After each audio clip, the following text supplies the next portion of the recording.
Good morning, everybody. It's Tuesday morning. As you know, that every Tuesday morning we do the show that is called TBR Solution Sports Forum. My name is the Sobre Boys, Wale Fatsi from TBR Solutions.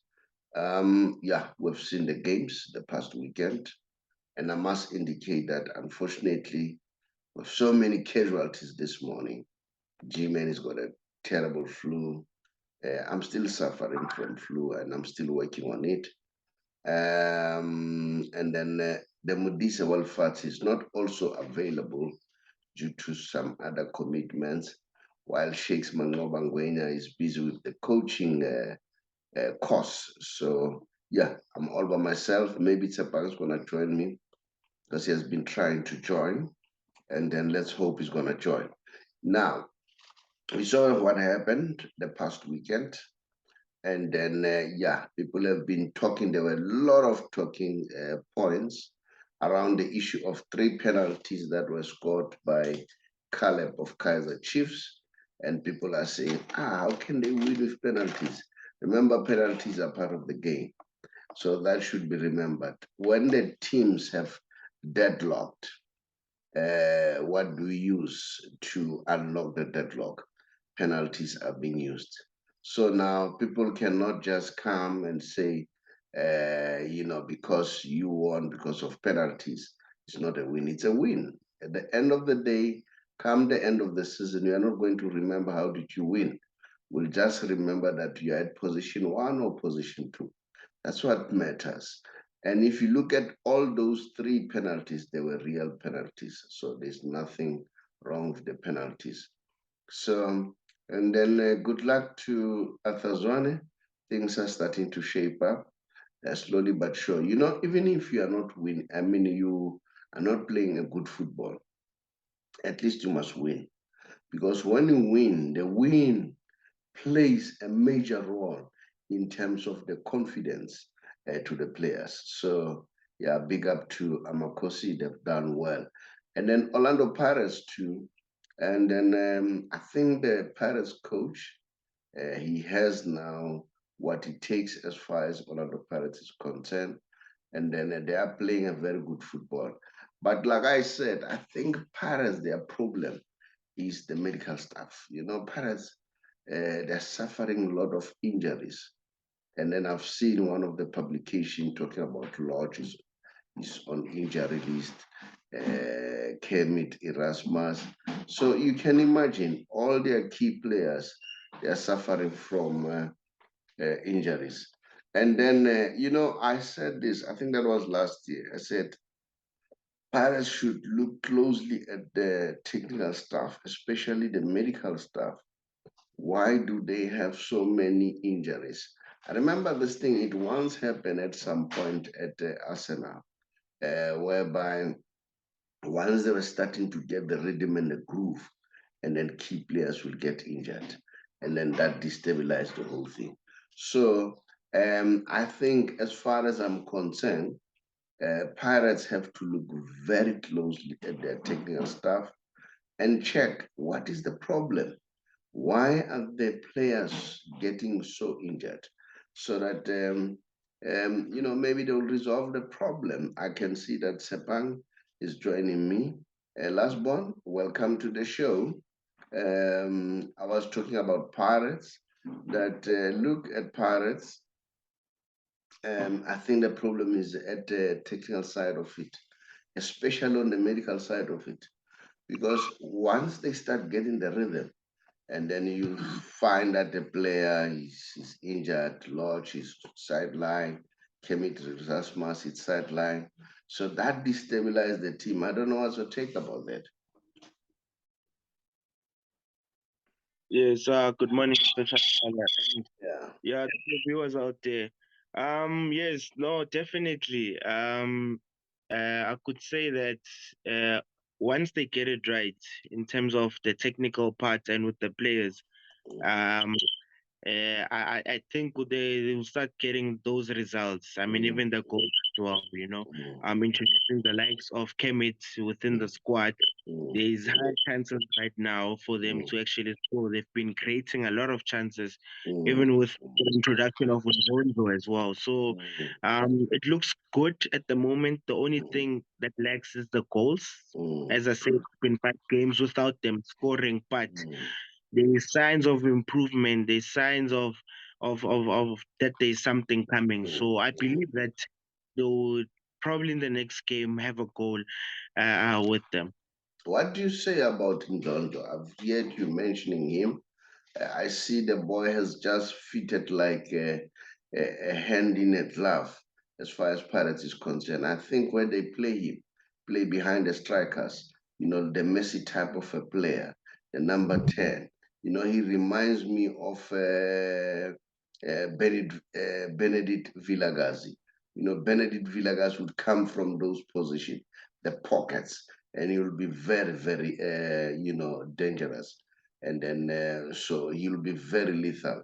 So I don't know what's your take, because in London, I mean, you are playing for a big team like Orlando Pirates. The first game, you become man of the match.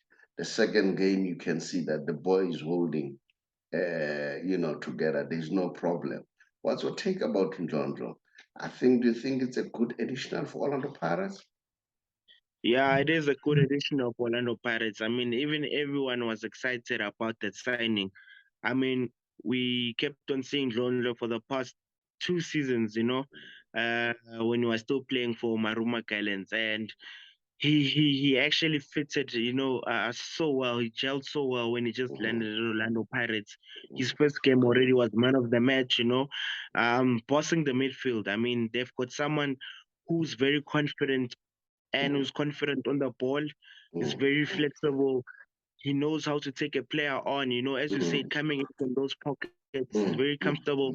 mhm, He doesn't lose the ball, hardly loses the ball. I mean, so mhm, if you have mhm, someone who's like that and who's a mhm, playmaker as well, I mean, you've got a good player in your team. I think that's mhm, something that mhm. Emirates lacked and needed, which they didn't have, and they've got that now. I mean, yeah, so they've got a very dangerous player. I mean, I like to see him linking up with the likes of Lodge, when he comes back with Pule, with Kemet as well. So imagine that front line, that front line of players, on their best day, and they are all in the squad. I mean, Orlando Pirates can do a lot of damage.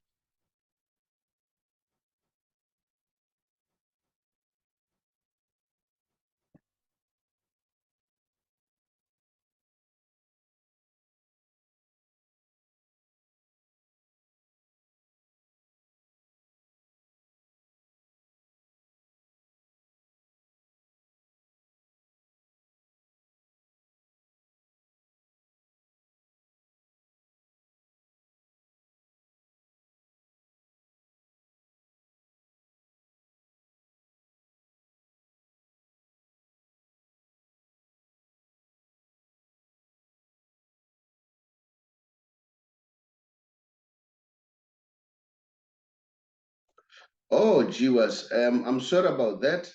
I noticed that I've muted myself by mistake. I'm saying, what's your take about Orlando Pirates, and not only Orlando Pirates, I mean, and the Morocco Swallows, and then they're languishing down there. I'm a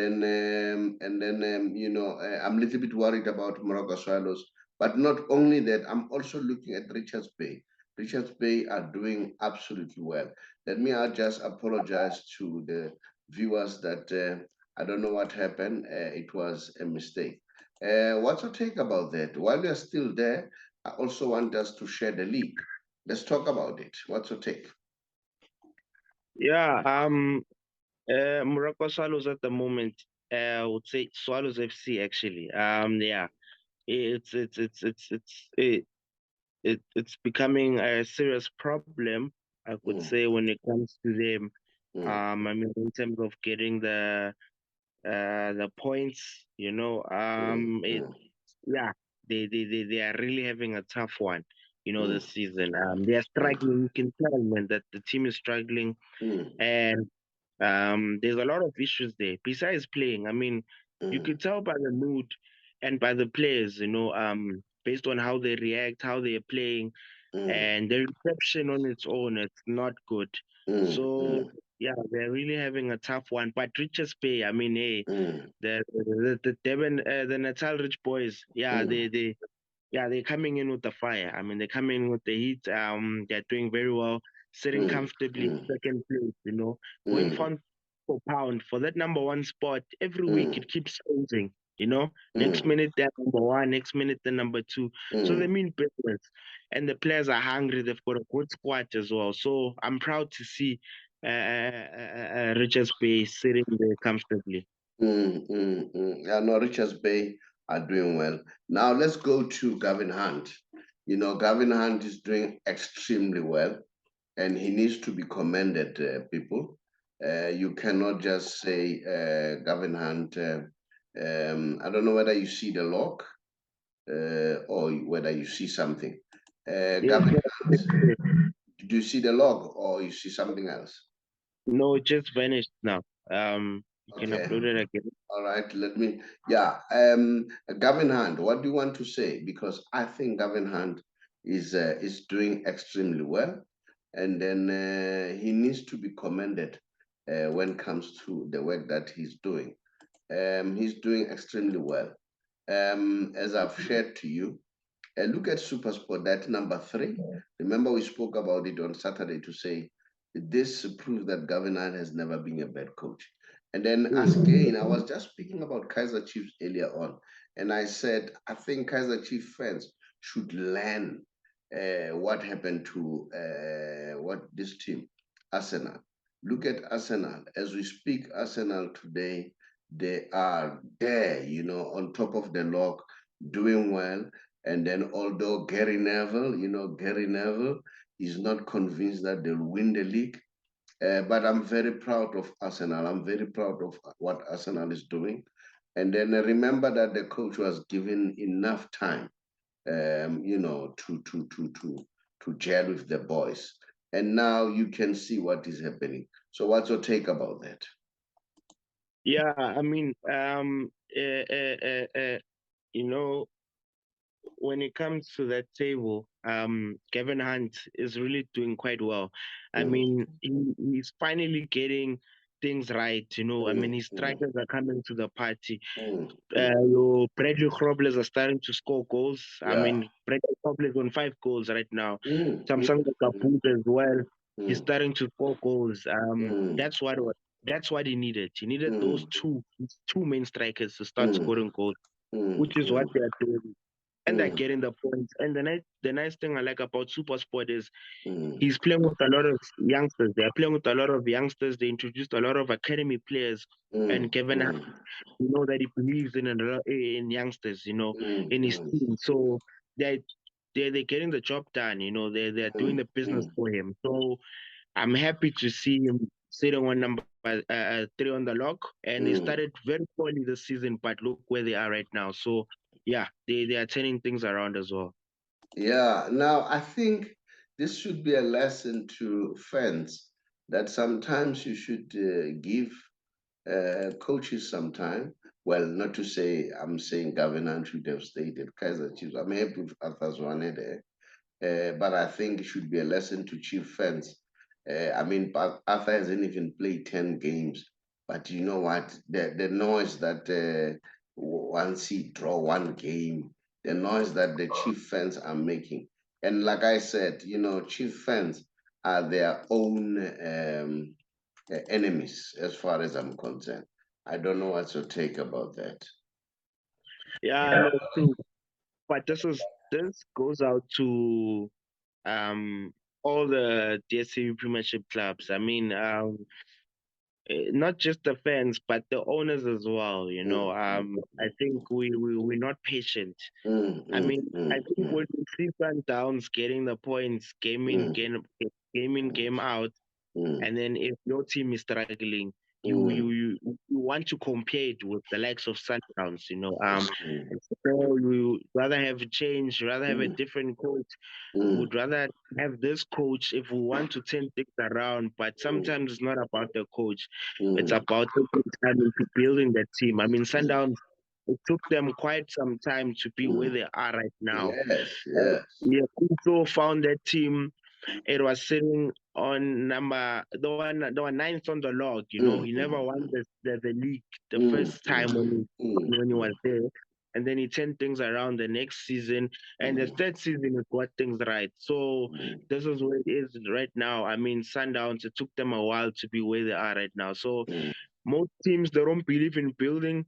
mm, They're very impatient, and that's why mm, I'm saying when they see the likes of Mamelodi Sundowns mm. winning everything, they compare themselves with them, but they don't understand the building process. So so it's a matter of patience. What about the fact that since Kaiser Jr.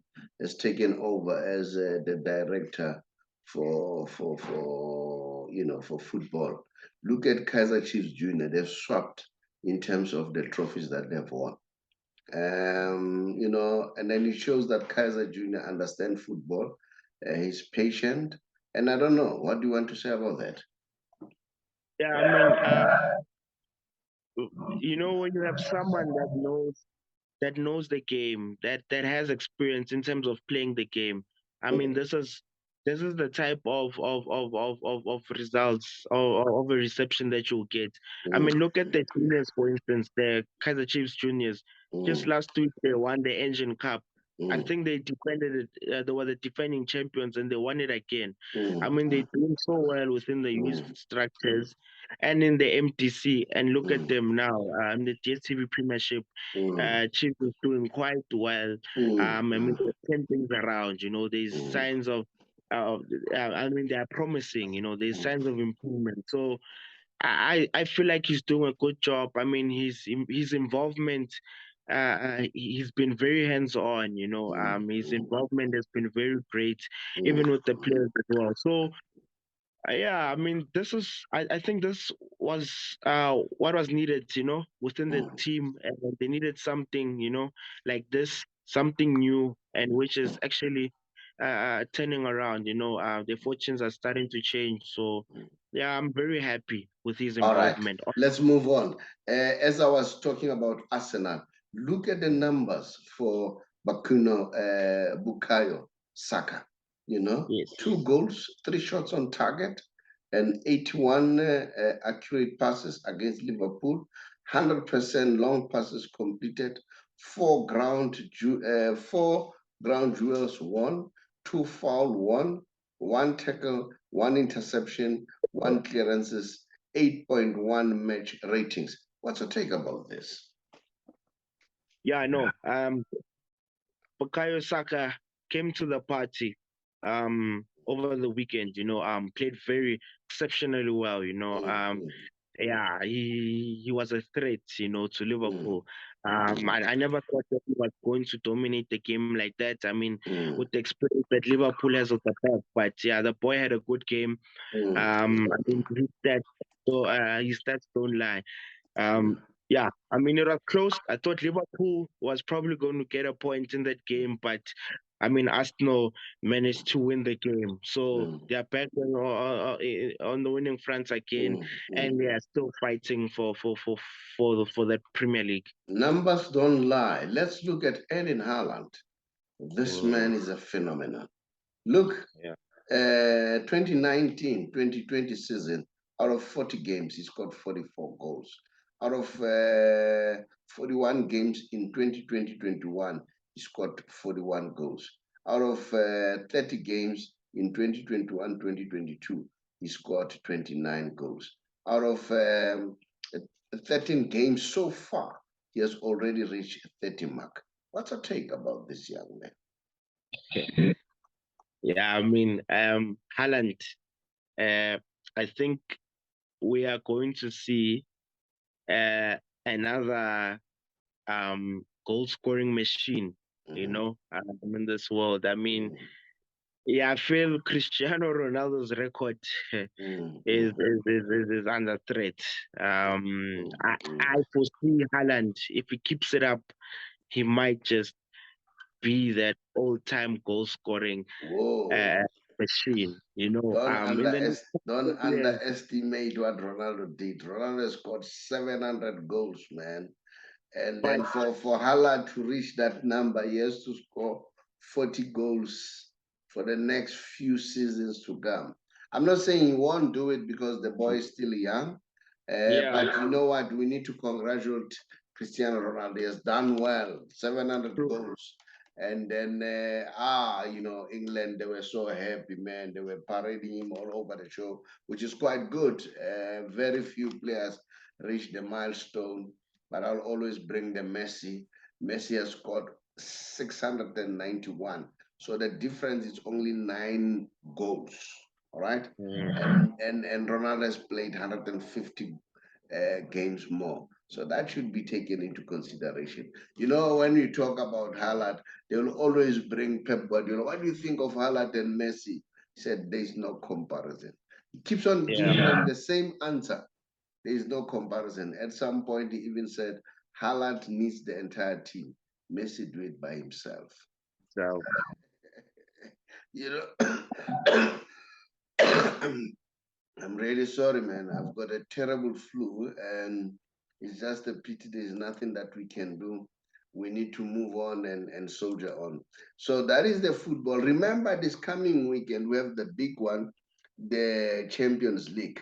All right. But let's talk about the games today. Remember, there are some games today in the Champions League. And hurrah, hurrah, Lionel Messi won't be playing tonight.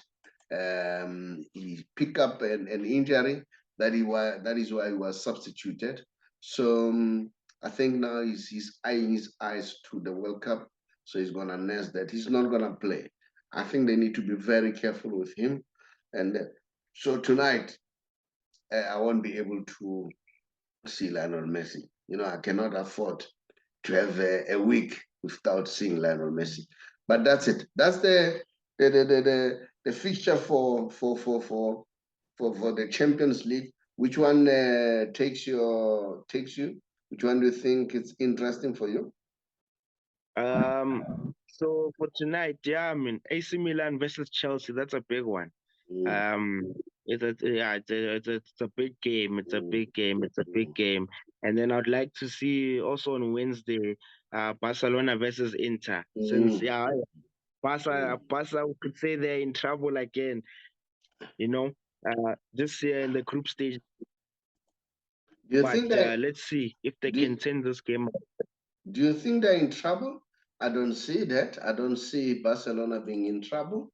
In fact, I see that what is his name again? He's got a choice, man. Xavi. Sometimes he plays Dembele, sometimes he plays Rafinha, sometimes he doesn't play Ansu Fati. And these are all stars, man. The only players that I noticed that they are not being substituted is Ter Stegen. Of course, he has conceded only one goal in La Liga this season.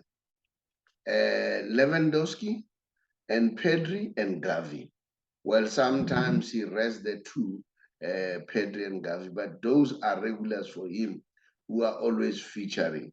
He's got abundance of players and talent to choose from. The only player that I'm a little bit worried why they're still using him is Torres. I'm not convinced by that young man. For me, he's not that, solid player. I don't know what's your take. What do you want to say?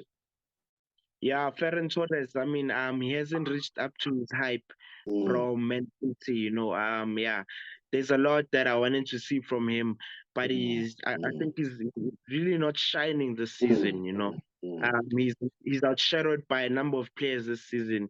It's mm, like I even forgot about him. Since mm, you've mentioned him now, I mean, yeah, I'm very worried about him. I think yeah, he's being outshadowed this season. mm. I think we need to get Listen, the best out of him. listen to what Arsene Wenger is saying in terms of Pep Guardiola. He said, I'm happy I left EPL before Pep Guardiola came. I believe my long old friend, Sir Alex Ferguson, is also relieved man that he's not having to face him season in, season out. We all know what he did to both of us during the Champions League. So it would be bad having him around in EPL during our era. See it and see it disappear just like that because of Guardiola. He's a master. Do you agree with Arsene Wenger?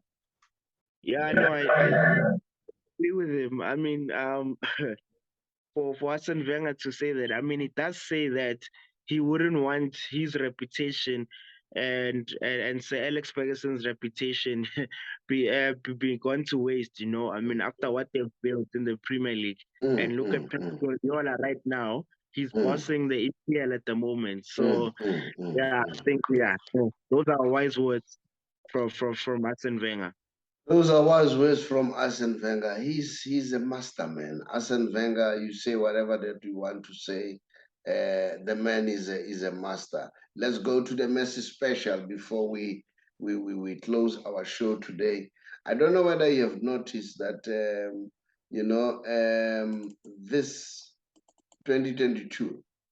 These are the numbers that Messi has amassed as far as the squad is concerned. Remember, we are preparing for the World Cup, okay?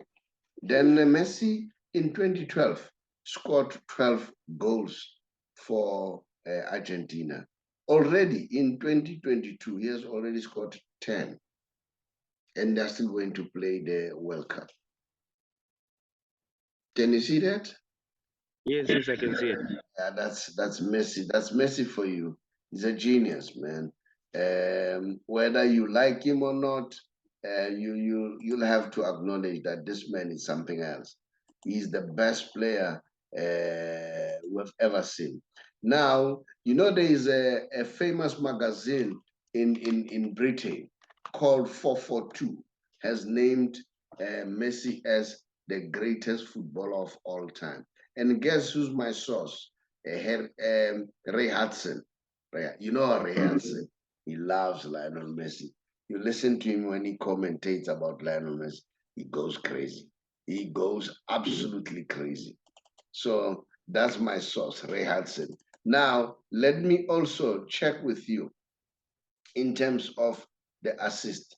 This is Lionel Messi for you in terms of the assist. The man is a genius, man. He's not only just goal scoring machine. That is why Pep Guardiola says he's number 2, he's number 3, he's number 4, he's number 5, he's number 7, he's everything. All right. He has 339 assists. All right. And Di Maria, who's his countryman, he has 253 assists, followed by Luis Suarez, 246, and then Kevin De Bruyne, 242, Neymar, 242, tied there, and Thomas Muller, the German, 235 assists, Mesut Ozil, 233, and then this is good number for Mesut. Moreover, that he has not been playing for almost more than a year now. And then Dylan Tadic, 233. Cesc Fabregas. You remember Cesc Fabregas at Arsenal? That's when Yes, yes. he did a lot of assists where he was during that time. 233. Cristiano Ronaldo, 232. Man, this man is something else. He is, I don't know. What do you want to say, Tsepan? Yeah, I mean, his numbers still, even when it comes to the assists, I mean, they don't lie. And currently, he's assisting more than he's scoring goals. So, I feel like those numbers will keep on increasing, game by game. Mm, mm, mm. And then I don't know whether you noticed what happened. He was not playing over the weekend. Just look what happened when he was not playing. Hmm? Remember, they played a draw, and Sergio Ramos was given a red card, and Verratti was given a yellow card. Hakimi was given a yellow card. Neymar was yellow carded. Mbappe was yellow carded. And then they said Mbappe was ordinary without Lionel Messi. They were just ordinary. It's not just about his goal or assist. The way Messi, dictate the game, his presence alone make entire team play better. This is what PSG elect at that night, because this was taken immediately after the game. That is why it says tonight. What's your take about this? Yeah, I mean, yeah, they had a horrible performance, over the weekend. Sergio Ramos, that was his 28th red card in his career. Yeah. 28. So yeah, Sergio Ramos, he's a special kind of player. Yeah. Yeah, but yeah, they had a terrible night. But you know what I like about Sergio? He's a very passionate somebody. People who knows him very well, they said, if you meet Sergio Ramos outside the field of play, he's one of the nicest. And I can agree to that. Because look, the way he used to fight Messi, and look when they were there at PSG, the way he protects Messi and so on. Then he tells you that no, this guy is not that bad guy. We used to portray him. He's a good guy as a person. It's just that he's passionate. He's really passionate. He reminds me of this guy Paul, who's playing for Atletico Madrid and Argentinian. That guy is like a Messi personality bodyguard. He's always there where Messi is. And I don't know whether you have noticed, they have shown him with Messi at the playing ground that he always like teasing Messi, always like ruffling Messi when they are together. But they say, watch anyone tackles Messi, you'll see what Paul is. He will come flying to defend them. He wants only him to do it, not anybody else. Last born, thank you very much. It was a beautiful show, and I must really appreciate your presence. Your time is very important, and I must sincerely apologize to the viewers there. There was a slight break of few minutes whereby I muted myself by mistake, and then you also muted last born. Maybe you could have helped the sheep and talking while I was still muted. But nevertheless, those are some of the things that do happen. Thank you very much, Elasbon.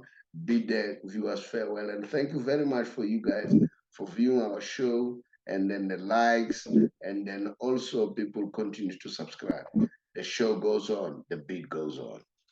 Mushito Twelapele. Last one?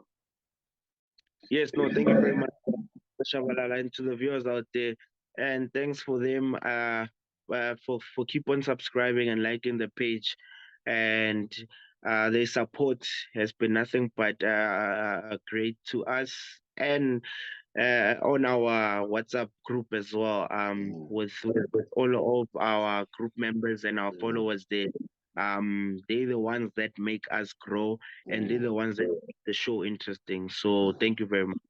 I'll tell you one thing, very soon we are going to announce a very important engagement as TBR Solution Sports Forum. We are going to embark on a roadshow. Watch the space. We'll be announcing what's going to happen very soon.